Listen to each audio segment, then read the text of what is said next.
Hello friends and welcome to Python coding interview questions by Learn Apply Build.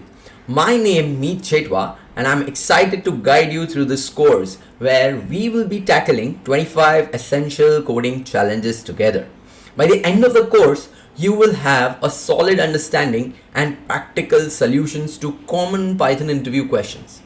Let's get started and take your coding levels or coding skills to next level. Happy learning.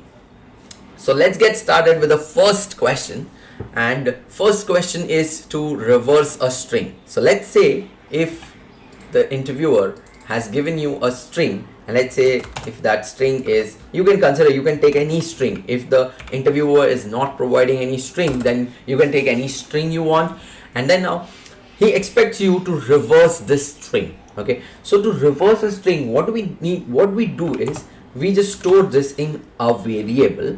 Okay, so that's the initial process. That's how a fresher would think or would start coding. It's no biggie, no big deal. You can code along, you can practice, and as and when you practice, as and when you learn, your coding skills will improve. So don't worry about it.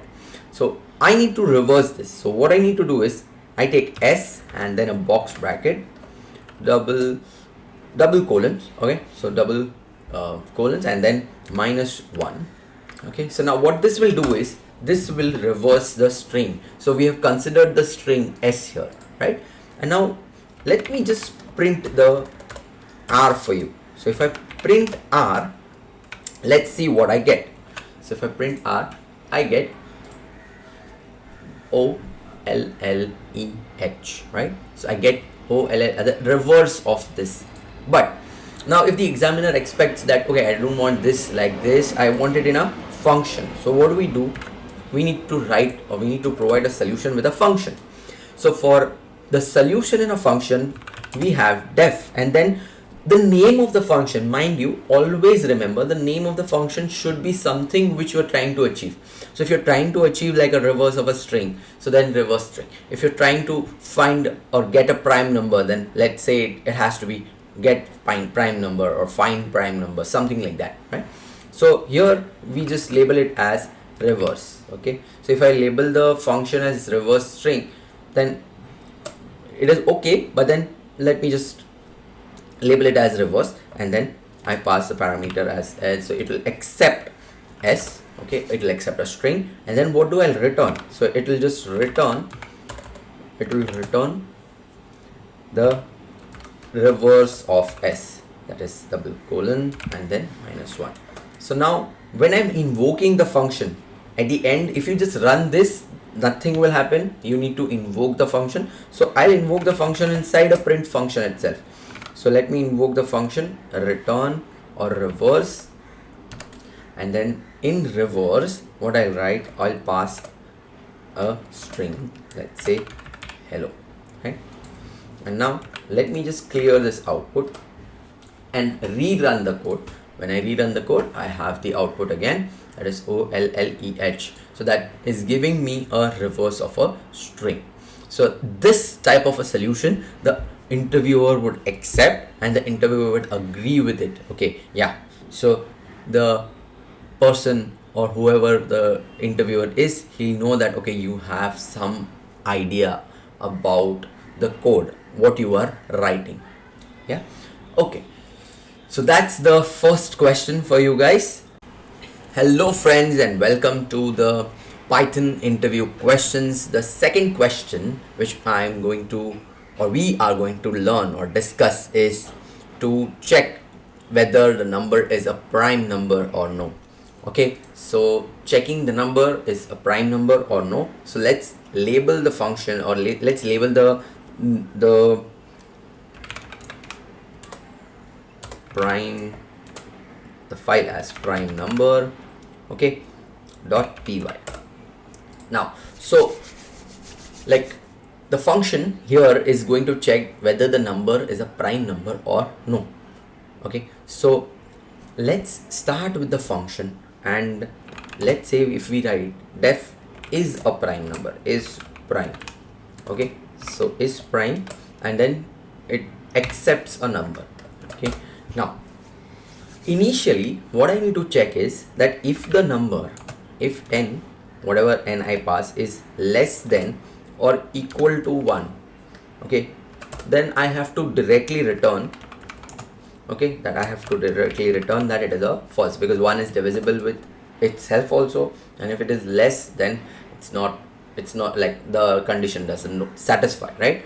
So now after this I have for I in range of, so that's the range function which we are using. Now please understand, once I write this, I'll just let you know what I am writing here.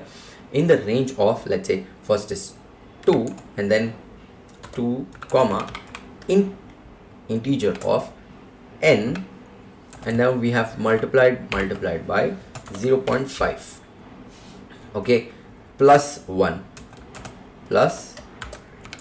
Now what this is actually doing, now the upper limit in the range function is the int of the square root of n is used. Okay, the square root of n is used because if n, whatever number we give, if n is divisible by any number which is greater than its square root, if it is divisible by any number which is greater than its square root, then it would be already divisible by a smaller number, right? So it would be divisible by a smaller number, so that is why we have this condition, and then inside this for loop we pass the if condition. Now if n percentage, so if n is giving me a remainder, if it is divided by I and if it gives me a remainder is equals to 0, means it is divisible. So again, what do I return? I return, so if statement has to be completed, I return again false. Now if these are there, like, okay, if this is not met, and so then I return outside this for loop true. So both these conditions return false, and then if that is not there, then I return true. Okay, so now let's do something. Let's pass a number and call that function, invoke that function, and also print it. So now if I just call it is prime, and if I pass here, let's say 11, okay, so we all know that 11 is a prime number, it won't be divided by any other number, right? So if I run this, I get true, that number is a prime number. So let's do one thing, let's take 12, so I get it as false, right? So I get it as false. So that's the question, that's the logic which we need to understand, that this part was like, if it is divisible by a number which is by its square root, then it will be divisible by the number which is lesser, right? So that's the learning which you get. Okay, so let's move on to the other question, the third question now, which is a factorial of a number. So let's continue and happy learning.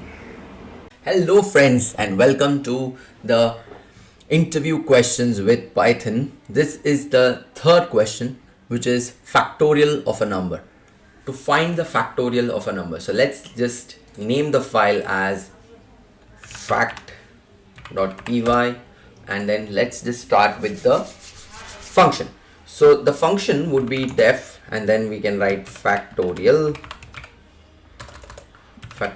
of the number, and then we pass the number. Okay, now first thing, if we need to check that if n is equal to 0, so what do I return? So I return the factorial of 0 is 1, or else what do I return?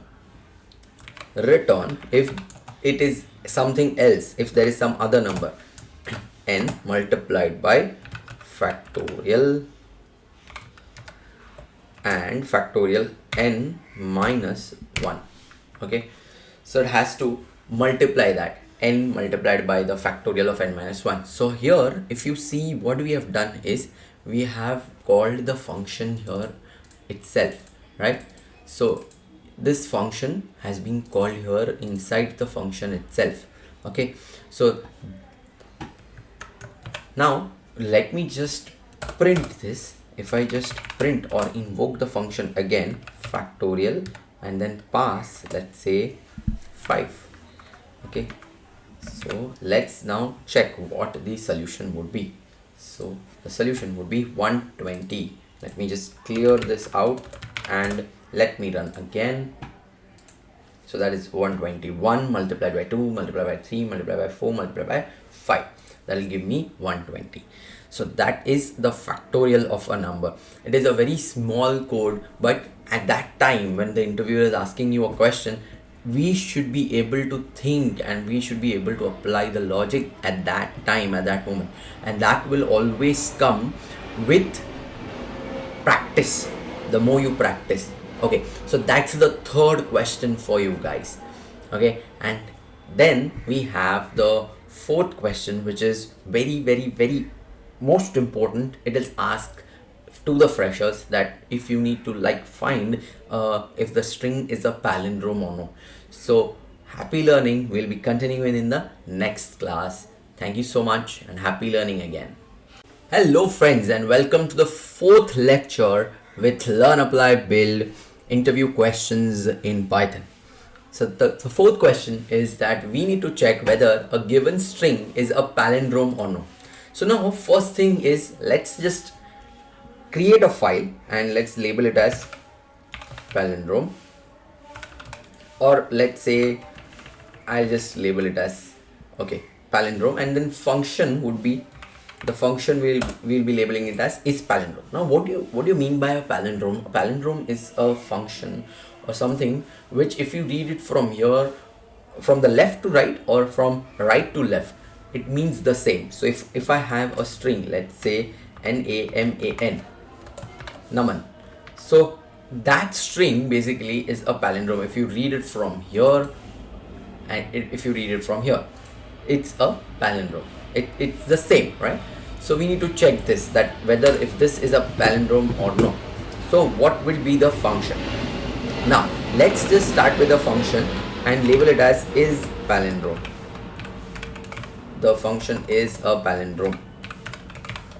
Okay, so the string is a palindrome, and now we return. What do we return? If return s is equals to, if s equals means if the string is equal to. Now actually, if you consider what we have done, we have to check that if the string, if I read it from right to left, and also if you consider the reverse of the string was giving me OLLEH, right? So if I read the string from here, then that says s, but if I read it from here, that is s colon -1. So let's just copy this here. If these two are equal, means what? Means the string is a palindrome. So let's just get the output. So print. So we can label this as, or we can keep this in a if statement as well. If s equals this, then we print something, print that it is a palindrome or something, and then we can just invoke the function. So let's just invoke the function here and pass a string. I'll pass the same string NAMAN, and then let's just run this. So when I run this, I get true.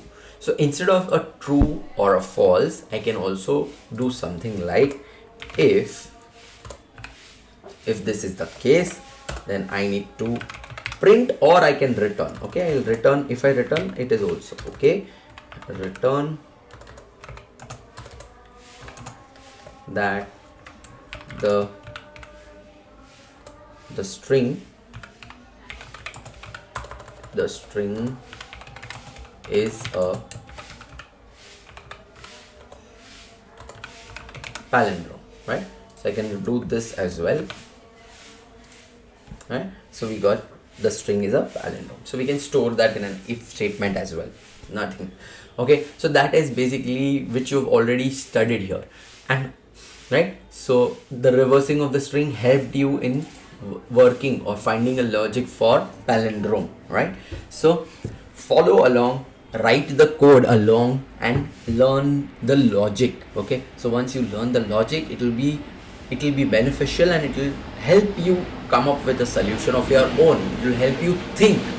Okay, so thank you so much and happy learning.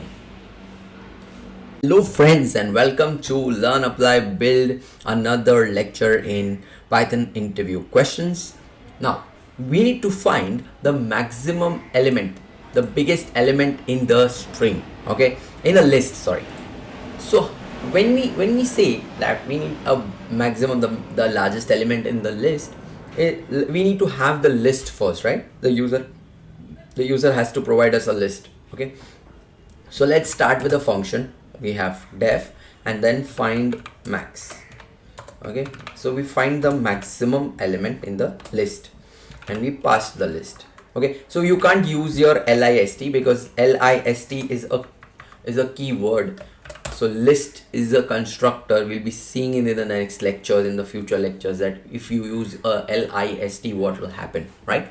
So now we return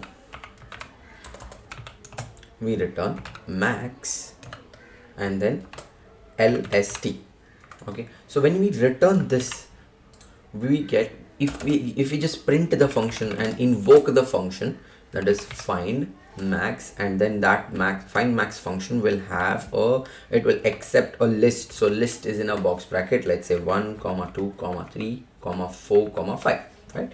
So if I run this now, I'll get the solution, or the output as 5, right? So I got the output as 5. Now see, the interviewer may ask you, okay, I don't want to use the max function here, I want you to write a logic for finding the maximum value in the list. So let's just comment this and let's just copy the function name, okay? So we have def. What do we need to find? We need to find the maximum in the list. Now if there is nothing in the list, if there is no list, or there is no list passed, or if there is nothing in the list is empty, then what will happen? So what we do is, if not lst, if there is nothing in the list, what we'll do is we'll return none, okay? Now let's start. So what we do is, first we initialize a maximum value here.